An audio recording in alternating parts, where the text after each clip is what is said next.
Good evening, everybody. Good evening to the many people online. Thank you for joining us. Delighted to have so many of you here in person and online at this launch. Special thank you to Richard for being our first guest. Really special to have you. A little word about the format. This is a conversation. I'll ask Richard some questions. There'll then be plenty of time to ask questions, both here in the room and for those of you online. I think 5 years on, as we're commemorating the 5th anniversary of lockdown, we should all know how to use Zoom Q&As by now. You can throw that back on me when I fumble the actual answering and moderation of the questions. It is a fully public event.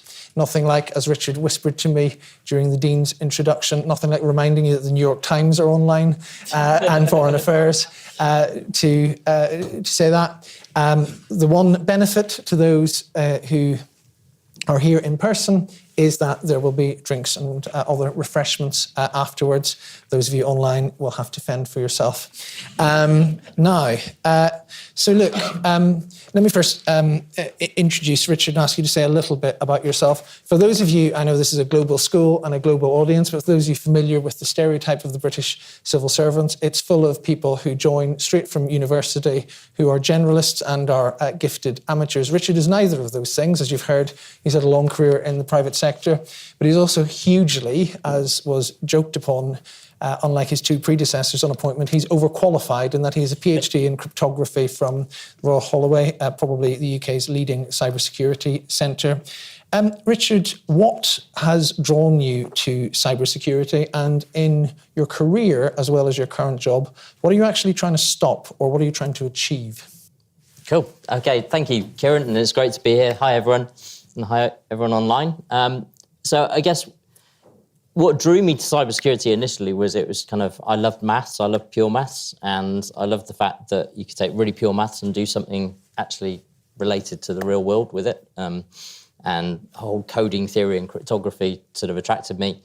And so I did a PhD in maths related to cryptography, and then was going to go on and do a research position. I think it was in the US, and then funding fell through, so I ended up looking for a job and ended up taking a job working on cryptography in the private sector, and actually working on the standard for chip and pin security and the cryptography around that, which I still contend I think is one of the best security standards ever written, because it's, if you think how attacked that has been as a system, and it still stands today. And went from there, and then found, it's been one of those things where this job didn't exist when I was at school, and it's been a career that's taken me everywhere. It's taken me into government. I ran an event in Downing Street with the Prime Minister and a whole load of CEOs, and just sort of, it took me everywhere. And I found myself in this field, which actually sits at the centre of everything. It's part of life. It's part of diplomacy. It's part of how we work as a world. It's part of how businesses make money or lose money. And, it's just foundational to everything. So it's just been, for me, my career in cybersecurity has been a voyage of discovering actually how cybersecurity touches everything, and has taken me to so many places, and it's been really exciting and thrilling to be part of that. And I guess for me, when this role came up, I've known Kieran when Kieran was in this role, and obviously been close to the NCSC since its inception. And when this came up, it was kind of what an opportunity to sort of fulfill the mission in a kind of a very direct way, I guess, in terms of being part of shaping the government's response to it and the national response, rather than working with organisations so much.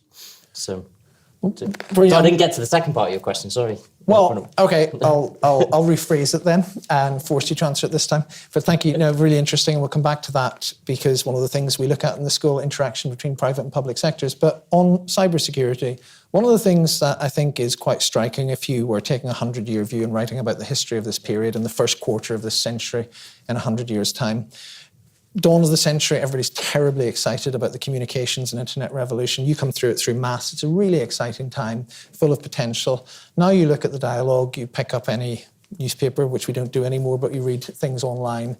It's child online harms, it's fraud, scams, cyber war, digital harms, data theft, disruption, fears about AI, drone warfare, etc.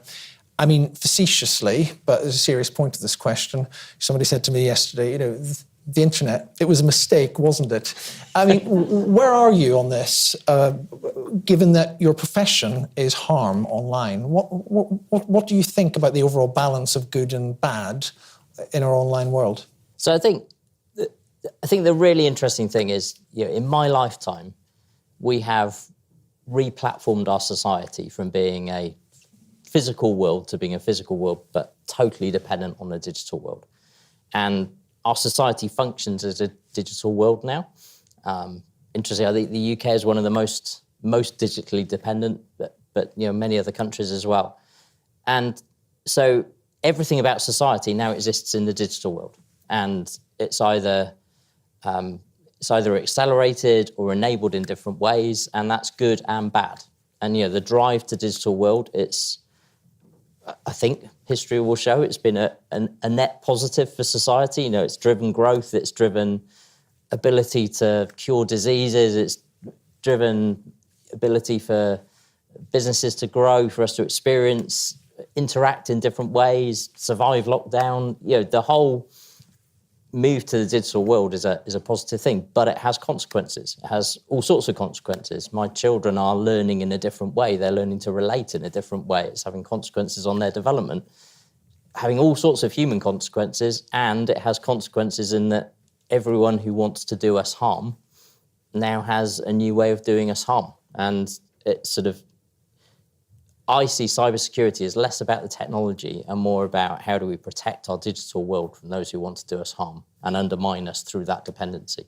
And what sort of harm are you talking about? You go back again 30 years, 20 years, all these papers, apocalypse, cyber war, cyber Pearl Harbors, 9/11s. There used to be these very evocative phrases that are no longer really used. What are you trying to stop? What are the things that you worry about? Not so much the actors that you worry about, we'll come on to that later, but what are the harms, the things that you think people here should be concerned about that you're trying to defend against at the NCSC? So, and this is a really interesting thing, I think, when you look at government policy and cybersecurity over the years. If you go back 10, 15 years, it was all about protecting privacy and protecting personal information and protecting information from being taken. And I think what's happened is we've become more dependent on this digital world. And so a new avenue has opened up and new ways of exploiting access to systems where by disabling those systems, people who want to harm us one way or another can achieve things that way as well. And that creates a far more immediate and pressing impact. And we've joked about you go back 10, 15 years. And interestingly, all the health regulation around cybersecurity was all about patient privacy, protecting patient data. And you go to the HIPAA Act in the US and others around the world. It was all around protecting the confidentiality of patient data. And then we saw ransomware attacks hitting hospitals. And suddenly, you can cameo a bizarre conversations. Terribly sorry, we've had to cancel your life-saving operation. But good news, your email address is protected. It's this bizarre situation of actually what really matters in that health service sense. Yes, keeping my data private, but actually what really matters is that I can access it when I need it. That might be one way of bringing that to life. Might be, Brianna mentioned in her introduction, you led in your old world, in your private sector world. PwC was the lead responder for the Irish government during one of the worst cyber crises of all time in 2021.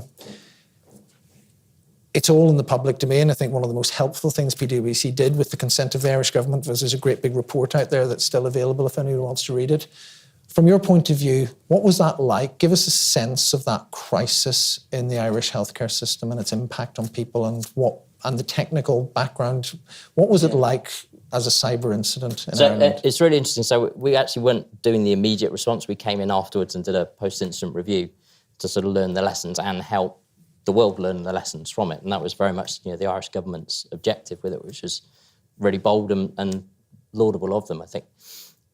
There were so many really interesting things. For me, the most stark thing was talking with radiographers, talking with surgeons who knew that if I didn't get the next blast of radiotherapy to a child patient in the next 3 days, then the whole course of treatment would not be, would be invalid, and that child would not live, as long as we hoped. But to give them that dose of radiotherapy, I had to get the data as to what the dosage should be and where on the body it should go to program into the system, and the database was down.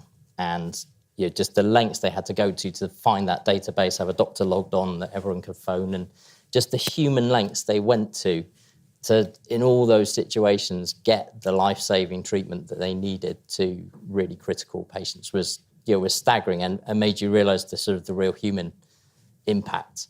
The second thing was they were still a fairly paper-based system. At the end of the day, many of their hospitals had paper records, and so they could manage it through human endeavour. And you fast forward to look at other hospital systems around the world and think, actually, if that had happened elsewhere, or 3 years down the line, then would that human endeavour be possible to keep the system running if it was hit by an attack like that? And I think the third thing is, when you go back to decisions that were made around, and health is a fantastic example because it's so clear, the trade-offs you have to make. Your decisions around, should we invest, 10 million euros, say, to upgrade our Active Directory infrastructure, which controls who can log on where because it's old and it's legacy and it's becoming a bit of a security issue? Or should we use that 10 million euros to buy, a heart scanner, say, that's going to save 100 lives next year? And all the time you frame the decisions in that context, you're almost denying the fact that cybersecurity is part of your mission. Whatever your mission is, if your mission is to patient care, then cybersecurity is part of patient care. If your mission is moving money around as a bank, then cybersecurity is part of your mission. And I think the big cultural change we need to achieve in our society is realising that cybersecurity is part of our mission, whatever our respective missions are. And in that Irish case, how did it happen? How was a national healthcare system brought so low by a hack? What happened? Who did it? How did they do it? What were the lessons? So, it's a tale of woe when you kind of write it out, and it's very easy to say, isn't it shocking?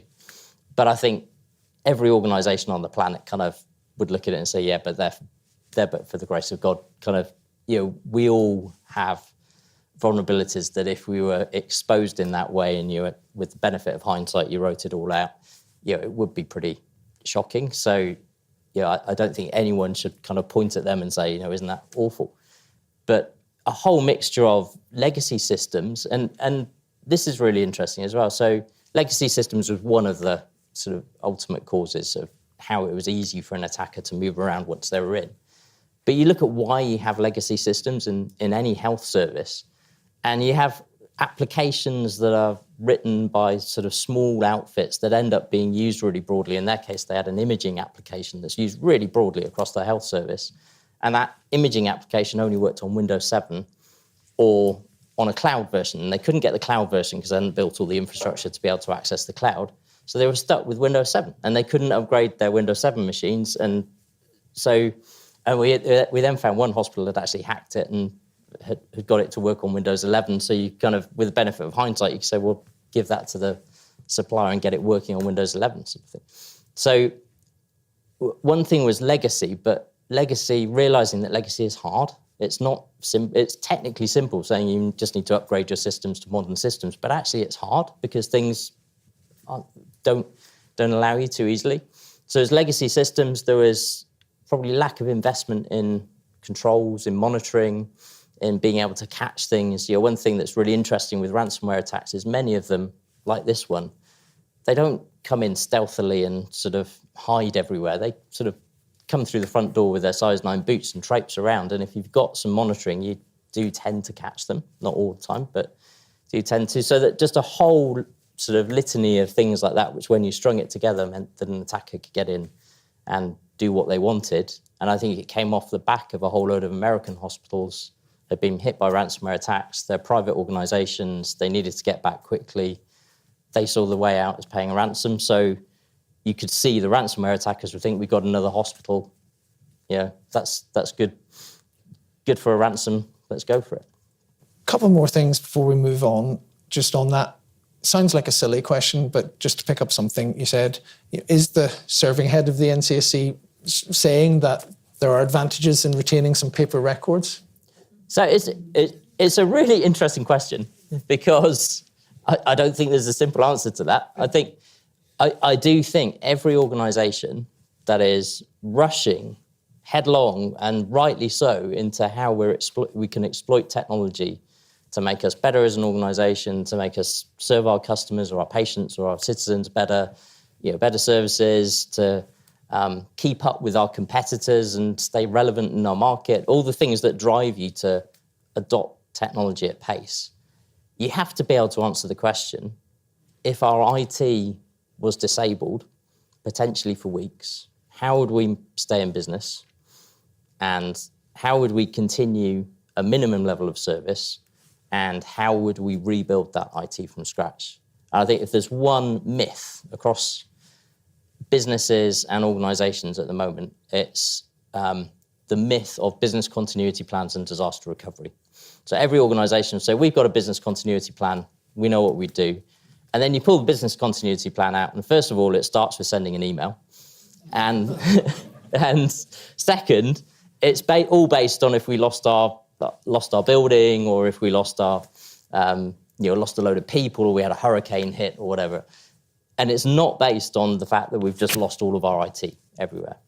The second thing is the disaster recovery plans are either based on we've had a hurricane, or we've had a fire or a bomb blow up a data center, and we switch to another data center and it all carries on.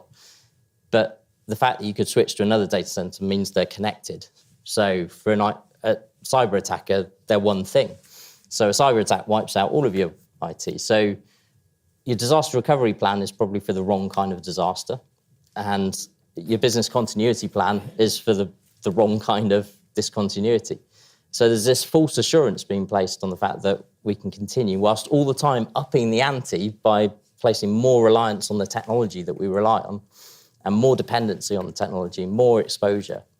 And that's, so in the answer, should we retain some paper records? That's an answer for every organisation in thinking through that dilemma. And you made a fascinating, almost throwaway remark earlier on when I was asking about whether you were positive or negative about technology, about it saw us through COVID. I was in your seat when COVID hit, and I remember thinking that a major global unplanned experiment in remote working probably wasn't optimal from a security point of view, giving everybody across the world 3 days to go home and start going. What did we learn from that? How bad, was it that bad? I mean, we were obviously had lots of clients in PwC at the time. I mean, and from your perspective now, what have we learned from the whole COVID experience about the security of our systems? Actually, are they okay? Or was it worse than you might have expected? Or what are the learnings? I'm not sure COVID was really much of an experiment in the security of our systems. I think it was more about, it proved how technology can keep us connected as humans even when we can't connect. And I think that was the big, and it probably drove a dependency on technology that has, an uptick on our dependency on technology. In terms of security, I think, it changed things, and it made us focus a bit more on security of people, in non-office environments and things like that. I'm not sure it was necessarily a big impact on cybersecurity. Fair enough. And then just finally on this bit of the conversation, it's a bit about sort of ghastly phrase, but the sort of hierarchy of harm. So you're in a senior position in national security in the British government. You'll attend National Security Council meetings and that sort of paraphernalia. And the world's kind of a bit on fire. There's all sorts of problems. There are wars that we wouldn't have predicted 25 years ago. There's huge economic instability. There's all sorts of weather-related events that people are worried about. I mean, we just had a pandemic, etc. In the overall scheme of things that people, societies, governments, particularly we're in a school of government, worry about, how bad is this problem, and how where does it sit in that hierarchy of problems that, say, the British government works about? How much attention does it get? Do you think it gets the right amount? Is it proportionate? Where does it sit in a very unstable world? So I think one way it's helpful to think about cybersecurity is cybersecurity is not a risk like other risks in that there is no cybersecurity outcome. If you have a cyber attack, then your outcome is loss of service or loss of data or fraud or all the other things you worry about as an organization. And at a national level, the impact of cyber attacks is an impact on war, an impact on economic stability, or an impact on all the other things you worry about. So it's cross-cutting, and it's actually part of all of it. You look at our government's missions, it's part of better healthcare for the nation. It's part of securing our borders. It's part of our national security. And so I think from a policy perspective, it's really important not to think of cybersecurity as a standalone thing, because the harms are actually the impact that cybersecurity has on all the things that you care about, on all the other things. In terms of our government, I think they've come up to speed really quite quickly in terms of realising that. I think they were really focused on the 5 missions and national security underpinning it, and realising that actually cybersecurity is one of these things that underpins everything they need to achieve as a government. And I think some of the things that have been said recently have sort of reflected that. Okay. We'll move on. We will come back to threats, geopolitics and stuff in a minute, but I just thought it might be interesting just to put to you 4 quick-fire statements that are sort of cliches in the cybersecurity world and get you to respond to them. So statement number 1, the internet was built without security in mind. Is that right? I think it's probably true. I think we're moving to a digital world, and our biggest issue is people aren't thinking enough about the security implications of that. Right. Statement number 2, people are the weakest link. Oh, so I would say yes, but not in the way people often say. So people will often say people are the weakest link because you get sent a phishing email and you click on the link in the phishing email and you're the weakest link. My view is, yes, it's good to educate people and encourage people not to do that, but you will never stop everyone doing it. I've clicked on a phishing link in my life, and I'm sure I will again in the future. And my observation is, I'll tell a personal story of when someone very close to me was having an operation, and I was in the hospital, and I got on my mobile phone a text from my bank saying your card has just been used to buy an Apple Mac in the Apple Store. Phone this number if this wasn't you. And without thinking, I hit the number and phoned it, and then got into this conversation with someone who asked me for my internet log on, and I thought, oh, hang on a minute. And it was quite funny because it turned into a therapy session because they started getting aggressive with me, so I just let rip on them. And it was just what I needed to de-stress, so it was quite helpful.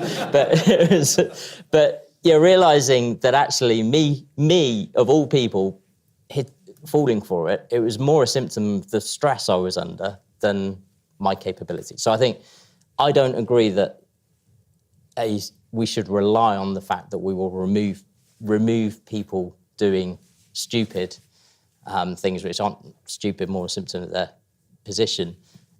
But our systems should be able to tolerate and cope with that. But I think people are the weakest link, where the systems we're designing, the processes we're designing, we're not thinking about how these can be exploited. Right, brilliant. We might come back to that. Statement number 3, AI is going to kill us all. So I think you get what I'm getting at here. Yeah, so maybe not. But AI is another technology advance. I mean, at the end of the day, it's going to drive a greater dependency on technology and a greater inability to cope when that technology is disabled. So I think probably the biggest thing we need to think about is actually how we are going to manage that increased dependency on technology, as well as all the risks that come from the technology itself. Okay. No doubt that might come up in the questions. And then statement number 4, and feel free to dwell on this for longer if you want or not, but it'll segue into a bit more of a cyber in a geopolitical context. So statement number 4, the internet knows no borders. Is that true? I think it is true, yes. And in that you look at ransomware attacks launched on us today, Many coming from countries where we don't have the ability to reach out with the rule of law. They're people operating in those countries with some kind of shelter, as it were, or implicit shelter from the state, but they're able to operate without, they're able to undermine the law in our country, and we can't exercise the rule of law on them. So if there's an illustration of how the internet has changed the concept of sovereignty and nationality, being a sovereign nation, then I think that's a great example. There is a lot of talk these days about digital sovereignty. We talk a lot about it in Europe for obvious reasons that we'll probably come on to. But you go back 20, 30 years, a lot of talk about, say, for example, the threat that internet-based technology posed to the Chinese regime.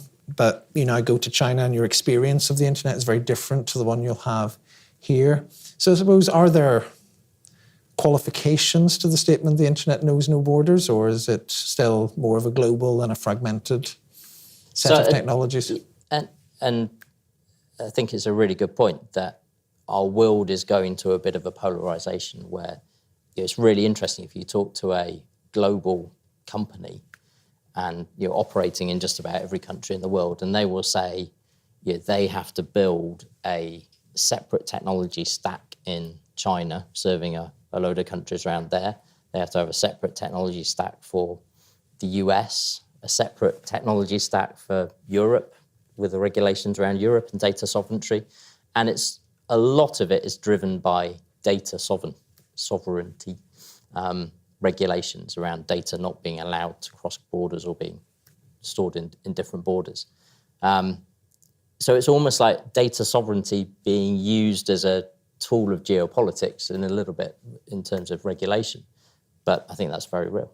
And is data sovereignty real? I mean, you're a technical expert genuinely, so I think there is a question for non-specialists when they talk about policy terms. They say, well, we can impose this contractual obligation on company X, which is probably a US company, or depending where you are in the world, possibly a Chinese company.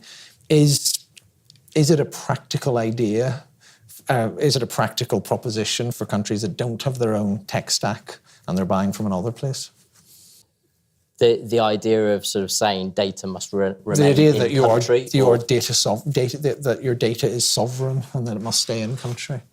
So I think that there are a lot of regulations globally around that concept and wanting to ensure data doesn't leave boundaries. So, the EU with GDPR has quite strong rules around where data goes, and US similarly, and China. And so it clearly is a thing. Is it watertight? No. But does it give some policy benefits to the then probably yes. Like any law, it can be porous, but it may achieve most of its effects. Okay, let's turn to the unstable world. I mean, you're a British official, you're a British national serving the British government. What do you worry about most from a national security point of view when it comes to cyber? I think what and who, I guess. Yeah, I think the most immediate thing is it has got to be ransomware, because that's the cyber threat that can have an immediate impact. It's the infrastructure is just scaling in terms of its use, and the disruptive effect it can have could have really significant potential impact. So the immediate one is probably ransomware. In terms of what do I most worry about reading in the papers tomorrow. So for all the politics, all the unstable world, it's a bunch of criminals hacking for money. I think so. And the fact is, we as a society have not built our defences to a level to be able to confidently say it couldn't have a horrible impact on us, and we haven't built our ability to be resilient if there was a successful attack. That ability to continue and recover as a society. So I think that's got to be the immediate one. The longer term one, has to be the sort of almost battle for supremacy in cyberspace, and sort of some of the attacks we've seen that you'll have seen in the papers, where it's more about building kind of global capability where the intent isn't necessarily clear, but the global capability is being built. So a lot of the ransomware comes out of Russia. We've had a lot of Russian state activity against Western countries, and we've also had, sadly, in the last 3 years, a war in this continent where it was the first war where a major cyber power, if you like, was involved. There was various talk, some of it excitable, about it being a cyber war and nothing else, which obviously didn't come to pass. But there has been, if you like, a test case of what cyber looks like in wartime with Russia, Ukraine. Some people think it's very significant, some people think it's less significant. What are your learnings from the Russia-Ukraine war in terms of cybersecurity and what cyber means in a conflict these days? So I think it's interesting to reflect on a couple of things. One is that there is no doubt that cybersecurity is part of conflict now, whether it's trying to disable things, whether it's trying to espionage to find out what the adversary is doing, or whatever it is, cybersecurity is part of conflict. I think in terms of what would it mean for another war, I think we need to be careful on drawing those parallels, because it comes back to this exposure point. My understanding is that the Ukrainian critical national infrastructure was probably not as digitally dependent and connected and exposed as other economies around the world, such as ours. So the ability for an adversary to impact critical services in country and supply lines and logistics and everything else was different to any other country. It's important not to confuse cause with harm. So the fact that a cyber attack could have a limited impact in one country doesn't mean it wouldn't have a bigger impact in another country. And that understanding of exposure, I think, is something that's often missing when people draw parallels. So I think it's slightly dangerous to draw parallels with what would happen in another conflict based on the ability to cause harm with cyber attacks in one conflict alone. But one warning that was very loudly issued by the UK and Five Eyes partners last year, I think before you took office, but it's still extant, was a warning about what the aficionados call Volt Typhoon. So for those less familiar, the Americans, UK, Canada, Australia, New Zealand, saying that Chinese military hackers had, in effect, booby-trapped digital infrastructure in the US, and by implication, potentially the other Five Eyes countries, looking a bit like possibly a ransomware attack, but for political rather than financial means. So you'd have all the disruption, but you wouldn't be able to buy your way out of it if that was the case. What is your assessment of the significance of that warning in the current environment? So I think you're going back to, if there's one point you're just going to hear me talking about again and again, the extent of our exposure on to the impact of digital disruption. And if there's a nation state wants to apply leverage or wants to do harm to us as a nation, then one way they might well try and do that is by disrupting the provision of critical services. And so it absolutely has to be part of our national security and our defence of our nation to be looking for where they might be able to do it and be able to raise our defences and raise our resilience should adversaries try and do that.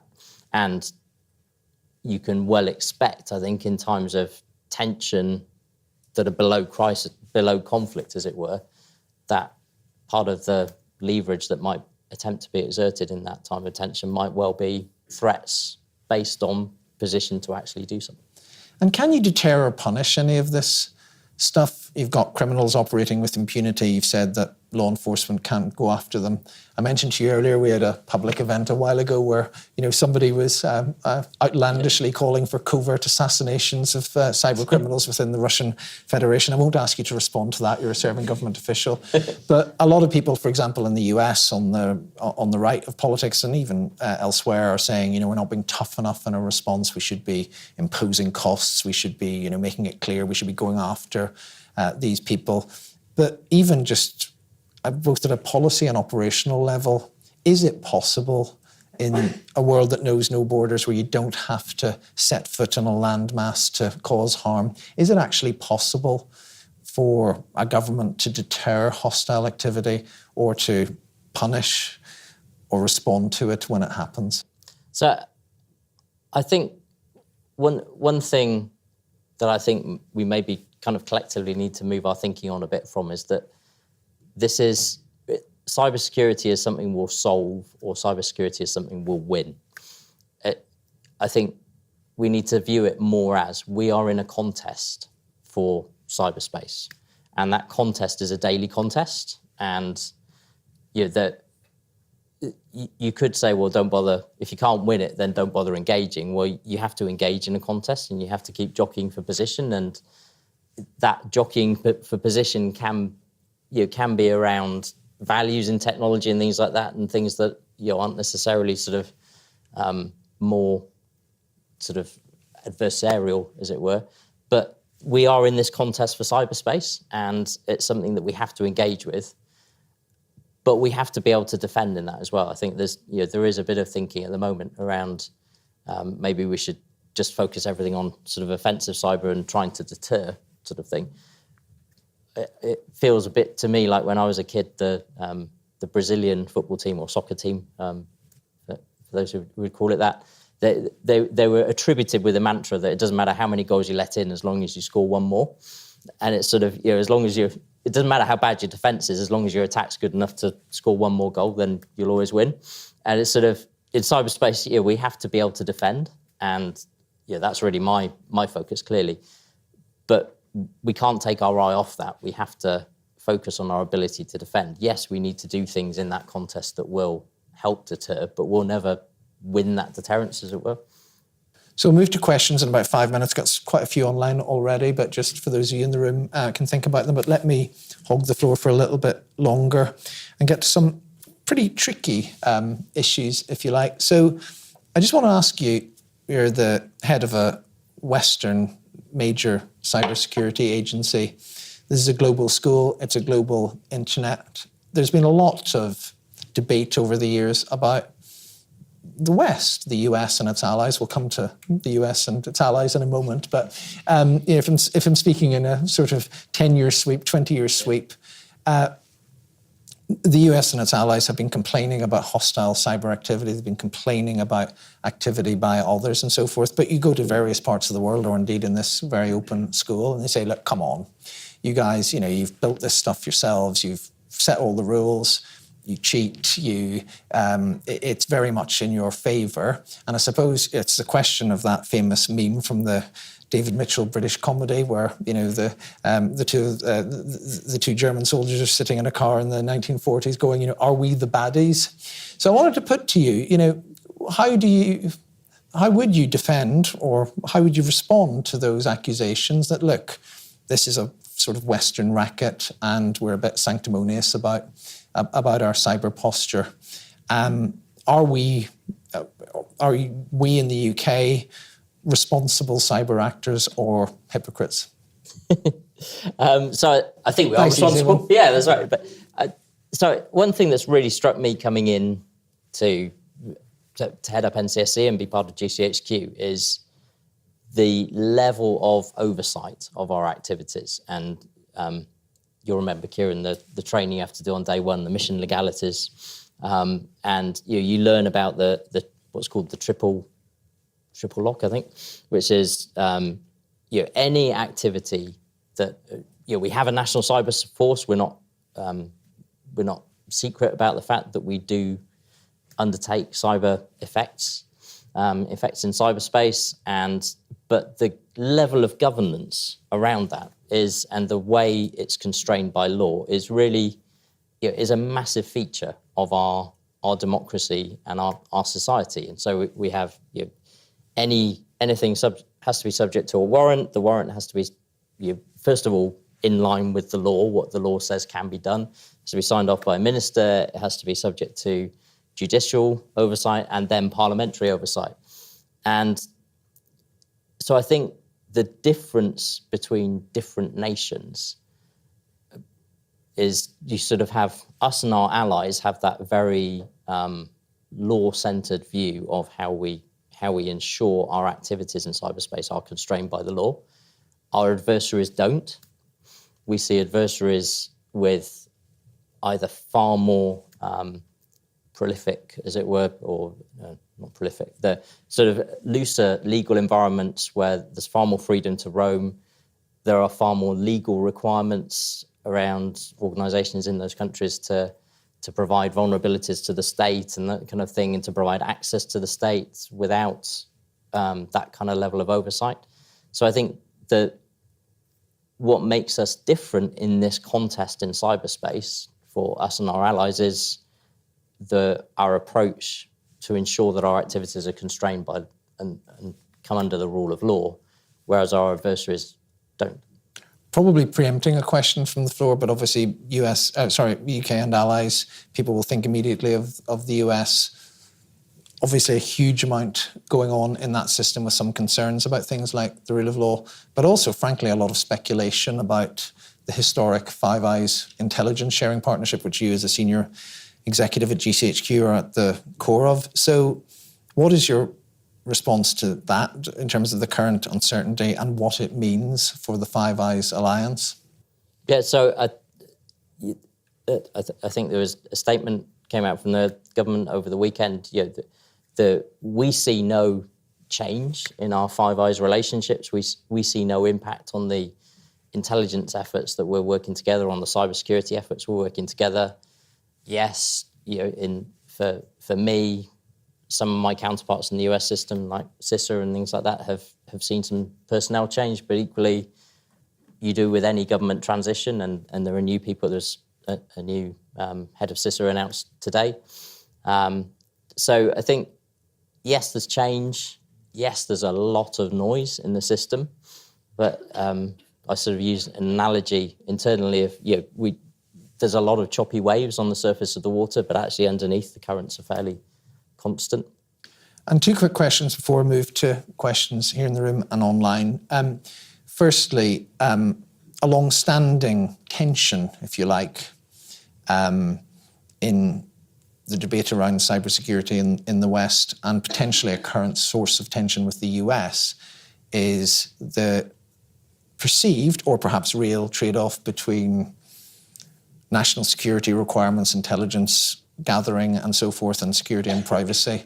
Now, there's obviously an ongoing legal case, which I know you won't be able to talk about specifically, with the UK government and Apple, but could you speak to, is there, in your view, is it a reality that there can be a tension between the need to go and, for example, do espionage operations against other countries to try and hack into criminals, et cetera, and innocent people in the UK, elsewhere, using the same tech, and you have to weaken that tech in order to do it, and that's at the core of this Apple controversy. What do you say to that?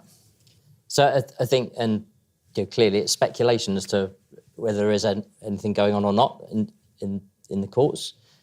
The bigger question is, and I think it's interesting to come back to values, and there are stated British values that if you've got kids, they get taught in schools here, and they're, our stated British values: rule of law, democracy, mutual tolerance and respect, and individual liberty.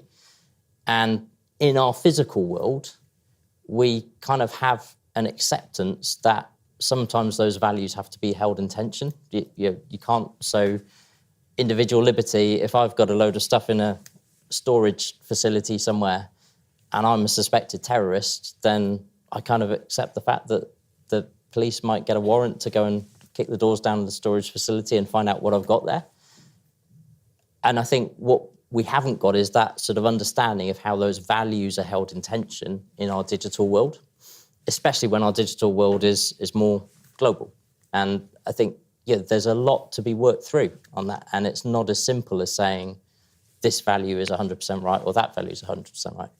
The other thing I would say as well is, I think there's one myth around cybersecurity, and that is that encryption is perfect. And there is no such thing as perfect encryption. So You see it play out in loads of places. I've heard, I don't know how many people say cryptocurrency is secure because it's based on cryptography, and cryptography is perfectly secure. And it's kind of like, yeah, maybe not. But so, there is no such thing as perfect security. And so as part of that discussion around those values, how we get the balance, it can either be a kind of a measured, overseen way of achieving the balance, or it can be more covert. And I think for a society, it's better to have the oversight and the rule of law in an understood way, just as we have in the physical world. I'll call up the cryptocurrency, the Bitcoin price, just to see if you're having any impact on that just now. Right, lastly, before we go to questions, we're in a school of government. You've mentioned it's not all about the technology, it's not even all about the people. I just want to ask you a really general question about policy. Do you think that the policy posture of the UK in terms of regulation, laws and so forth, to the problems that you're charged with facing is too onerous, too light, or about right? What would you like to see happen? What changes do you think we'll need to make to adapt in terms of the way we govern the country to get this problem more under control, given that it's a contest, not an out-and-out victory? Yeah, so it's really interesting because when I was in the Cabinet Office back in 2011 and we were sort of shaping up the first national plan for cybersecurity, it was very much in keeping with thinking at the times that, at the end of the day, this is about market forces and organisations doing what's right for them. And if that means that some organisations fall by the wayside, then that's a consequence of market forces in action. And as long as people properly understand the risk, then they will do the right thing. And I think what we've seen is that philosophy probably hasn't played out quite right in cyberspace, and we need a bit more of an assertive policy, especially for organisations that are of national significance, where an organisation falling by the wayside isn't an option for us as a nation. So we're seeing a more assertive regulatory stance start to be formed. I think if you look at our different sectors, banking has really led the way, and some of the regulation around ensuring continuity of operations, even in the face of a successful cyber attack, have really sort of pushed things. So I think we're probably in a slight swing towards more assertive regulation. We've seen it both sides of the Atlantic, where cyber attacks could cause national harm, and we need a more assertive posture without, at the same time, being burdensome with over-regulation. So I think there's a bit of a rebalancing needed. Thank you. And my views are widely and unhelpfully, from the point of view of current serving officials, available. Sorry to be an awkward predecessor. Look, we're at time. So very quickly from me, just to come back on something you mentioned earlier, what would you encourage the academic world to do to assist grappling with this ongoing contest? What would you like to see from the sector? I think that the biggest kind of hairy, impossible policy challenge is, how does responsibility work in this digital world? And how do we get the right incentives, the right behaviours from all the players, and the right responsibilities as we become more and more dependent on technology in a way that can impact our lives in more and more immediate and profound ways? I think if there's one big, hairy problem that it would be fantastic for academics like you to sort, then that would be pretty... Challenge issued. We will, looking at the room and the online attendance list, we'll see if the challenge is accepted. Let me just say a few things by way of conclusion, unless there's anything you wish to add by way of conclusion. So firstly, before I get to the thanks, this is the first in a series. We're delighted to have Richard inaugurate the programme's speaker series.